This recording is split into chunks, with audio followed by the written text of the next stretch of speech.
Olá, bem-vindo à nossa aula de resistência dos materiais 2. Hoje a gente vai começar definitivamente a falar sobre torção plástica em eixos, ok? Então a gente deve começar a aula de hoje falando sobre ângulo de torção e a gente vai tentar buscar uma equação em que ela indique para a gente de forma adequada, né? Como que a gente vai calcular a torção em um eixo circular de material elastoplástico, tá? Então esse é o nosso objetivo. Esse é o nosso objetivo. Buscar uma equação que tem esse efeito. A gente viu nas aulas passadas uma revisão da torção no regime elástico, ficou faltando, né, que é a questão de como calcula o ângulo de torção no regime elástico, né? Por que a gente precisa saber desse ângulo de torção? Porque quando a gente está avaliando torção na barra, a gente já viu que a tensão preponderante aqui não é mais uma tensão axial que está agindo perpendicular à seção, né, a seção do elemento de barra, né? Ele, ao contrário, como ele é uma torção, a tensão que está preponderante aqui é de cisalhamento, certo? É o cisalhamento que ocorre entre uma seção que está tentando ser girada num sentido e a reação que está segurando ela no outro sentido. Então é o cisalhamento que age nessa seção que é preponderante. E da mesma forma que o cisalhamento é preponderante, né, a gente também acaba vendo que não é também mais importante o alongamento da barra, embora exista, né? Quando a gente torce uma barra, existe normalmente não um alongamento, existe um encurtamento. A gente viu isso lá em resistência 1, né? Quando a gente torce, existe um encurtamento da barra. É muito pequeno devido às questões geométricas da peça, mas existe. Mas a gente vai ignorar isso aqui e se preocupar apenas com o movimento, né, a deformação real que é causada pela torção, né? Então, quando eu torço, a deformação que existe é a rotação em torno do eixo, né? É ela que caracteriza esse movimento de torção, né? Então, lembrando lá do regime elástico, a gente tem como calcular, né, o ângulo de torção, né, que aqui é o φ, a partir do que? Da força de torção, do comprimento da barra, da inércia, a torção da viga e do módulo elástico, né, a torção, né? Então o módulo elástico, que é o G, o J, que é a inércia, a torção. Então a gente joga, a gente sabe qual que é a rotação que está ocorrendo. Então isso daqui é muito importante para a gente, porque ele que vai dar, é a partir da rotação que eu vou saber quais que são as tensões que estão agindo na peça, né? Então, dependendo de cada uma das forças que age no elemento, uma determinada tensão ela é importante no estudo. No caso, então, aqui é a rotação dela, ok? Em alguns casos a gente pode utilizar até esse ângulo de rotação aqui, que é o que eles chamam de deformação angular, né? Então tem até as definições dele aqui, como ele chega aqui, mas na verdade o mais importante talvez seja mesmo a rotação da seção, ok? Ângulo de torção, que eles chamam. Então a gente vai utilizar as duas equações que a gente viu, né? Vamos usar elas, né? Lembrando, né, que que essas duas aqui vieram lá da análise elástica. Então, o cisalhamento, né, o tal, que é derivado que da torção, da tensão, não é tensão, desculpa, a torção vezes o raio da posição daquele ponto que eu estou analisando a torção, vezes a inércia de torção da viga. Então essa é a equação 9 que a gente viu na aula passada. Essa equação 11 aqui, que é o que a gente acabou de ver na transparência anterior, né? Elas funcionam muito bem dentro da lei de Hooke, né? Então elas só funcionam mesmo para quando a lei de Hooke ele aplica no eixo inteiro. Se parte do eixo estiver fora da lei de Hooke, né, aí eu já tenho que buscar uma adaptação para essas fórmulas, né? É o que está aqui, né? E é o que a gente vai tentar aqui na aula de hoje, buscar aqui uma relação para saber como que a gente vai comportar com o material plastificando, né? Que é o que eu coloquei aqui nesse objetivo, né? Desenvolver um método geral quando a lei de Hooke não se aplica. Então, o que a gente vai ver. Bem, a equação 4 que a gente já viu, quer saber qual que é essa deformação de cisalhamento, como a gente está considerando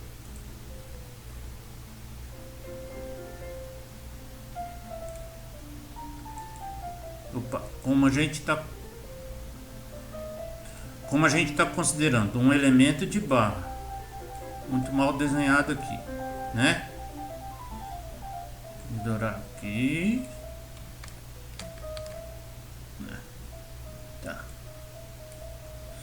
Então eu estou tendo a torção numa extremidade e existe a reação na outra extremidade.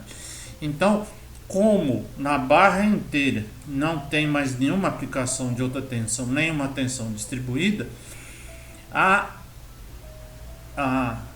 transferência desta torção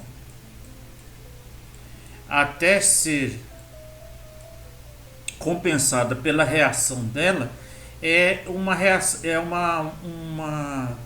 um movimento que eu estou dando, é uma deformação que eu estou dando nessa barra que é linear, né?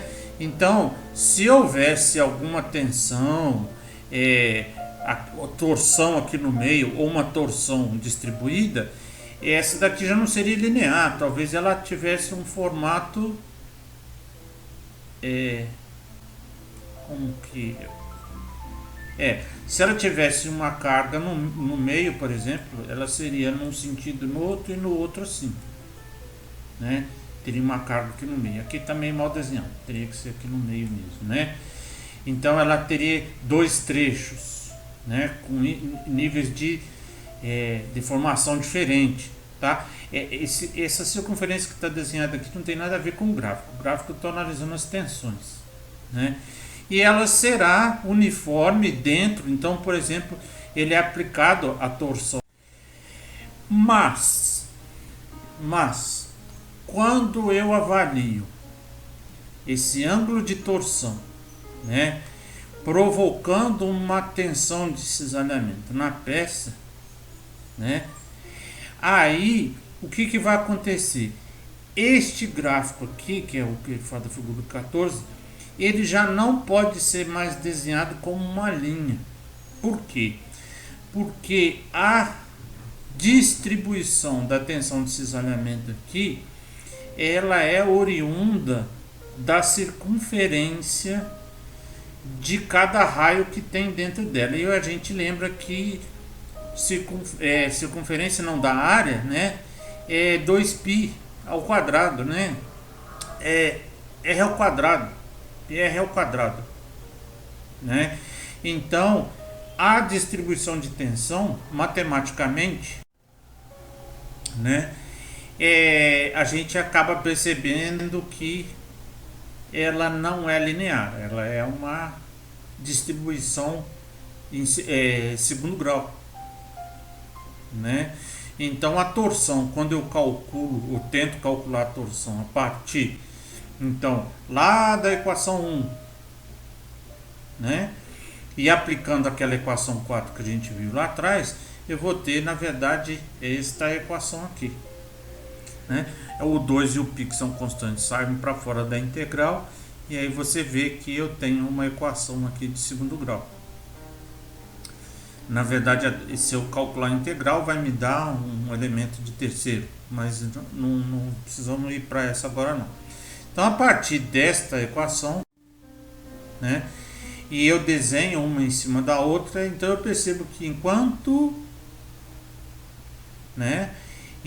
na verdade aqui tanto o RT quanto, né, que é a tensão de cisalhamento, né, apesar de ser uniforme, né, e o giro da peça também ser uniforme, a tensão ela vai se distribuindo aqui de forma não linear, ela já é quadrática. Estava esquecendo a palavra quadrática, né?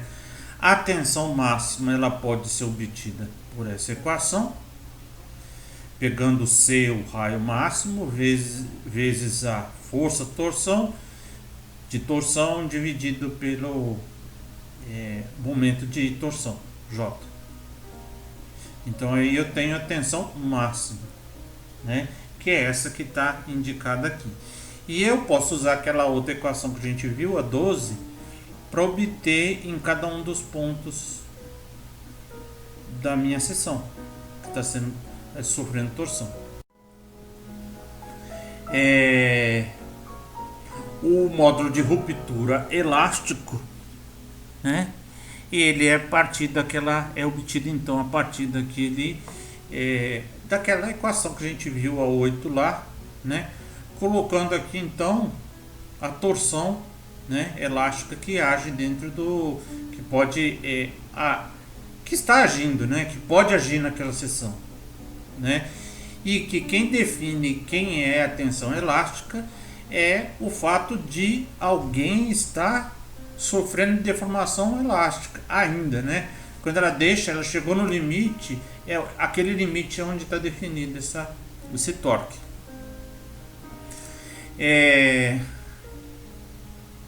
Com o torque eu também consigo definir qual que é o ângulo de deformação, o ângulo de cisalhamento e o ângulo de torção também aqui. Mas vamos lá, eu quero ir além. Eu não quero ficar na tensão elástica, né? Eu quero entrar no efeito plástico. Quer dizer, eu vou considerar que meu material ele tem um comportamento elástico até um determinado ponto e depois plástico, né?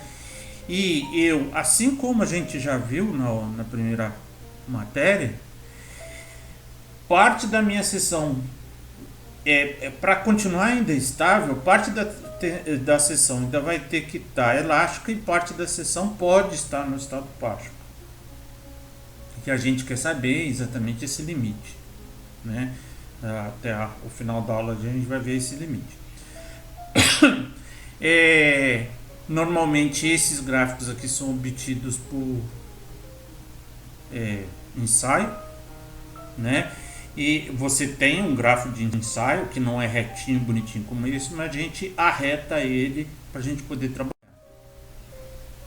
E como eu disse, talvez essa seja a figura mais importante da aula de hoje. Assim como lá na plastificação por flexão, quando eu vou analisar a plastificação da torção, existem fases.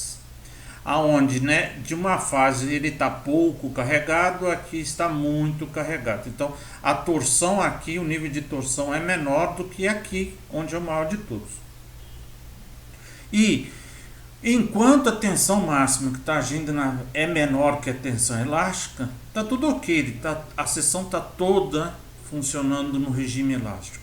A lei de Hooke está funcionando direitinho. Quando ele chega no limite, quando a máxima que está agindo na peça é equivalente à tensão elástica, é o meu limite da lei de Hooke. Além disso daqui, eu não posso carregar mais do que isso sem usar alguma alternativa para a lei de Hooke. Se eu só quero usar a lei de Hooke, esse daqui é o meu limite. Mas a gente sabe que a seção aceita uma quantidade de plastificação, certo? Então, quer dizer, se parte da seção tiver plastificada, ela vai estar no limite dela, né? E uma parte dela ainda vai estar no regime elástico, que vai dar ainda estabilidade à seção. Até o ponto em que a seção toda plastificou, aí a seção não tem mais estabilidade. Então a gente tem que buscar o limite disso daqui, que é algo bem próximo dessa situação aqui, certo? E que pensando aqui de forma de geometria, de integral, né? De matemática aplicada, né? Eu considero que a torção que está agindo em cada uma dessas figuras é exatamente a área deste gráficozinho azul que está aparecendo. Então é fácil a gente definir que eu tenho aqui uma torção pequena, aqui um pouco maior, seria o limite elástico. Eu tenho um ganho, né? Se eu sobrepor esse triângulo nesse trapézio, vocês vão ver que esse trechinho aqui é a quantidade que eu consigo ainda aplicar mais de torção, né? E aqui está o limite, em que seria mais ou menos o dobro, né, da força que agiria aqui. Opa, eu já estou dando alguma dica, né?